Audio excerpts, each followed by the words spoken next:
ஆனால் இன்னும் ஒரு நிலைக்கு வரல. சரியா? இன்னும் உனக்கு அந்த இடத்துல போட்டிகள் தான் நிற்குது.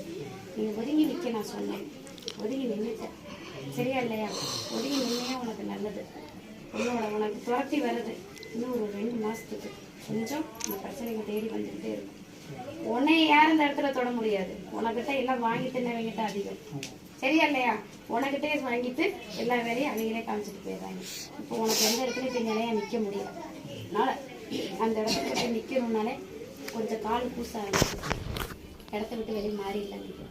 மாறி சொந்தமாக நின்று பாரு. உனக்கு நான் போனால் நிற்கிறேன். யாருக்கிட்டே நீ செய்கிற வேலையும் உனக்கு ஏதாச்சும் வருமானம் வந்தாலும் நான் இவ்வளோ வச்சிருக்கேன் இவ்வளோ செய்கிறேங்கிற வார்த்தைகளை விட வேண்டாம். சரியா? உனக்கிட்ட கேட்டுட்டு உனக்கிட்டே வாங்கி திங்கிறதுக்கு நிறைய பேர். நீ கொடுத்துட்ட ஆரம்பத்தில், இப்போ கொடுத்துட்ட, உனக்கு கொடுக்குறதுக்கு யாரும் இல்லை. கொடுத்ததும் கிடைக்கிறதுக்கு உண்டான வழி இல்லை. ஏமாந்தாச்சு. இன்னும் சரி நல்லபடியாக இருக்கணும். சரியா இல்லையா? இந்தப்பா உன் தலையை சுற்றி வீசிடு. வெட்டாமல் வீட்டு வாசலுக்கு போகும்போது தலையை சுற்றி வீசிட்டு வெளியே போயிடும். சரியா? இதை வந்து ஒரு 3 நாளைக்கு கொஞ்சம் வச்சுட்டு இடத்துக்கு வா. நான் என்ன நடக்குதுன்னு நான் காமிச்சேன். சரியா?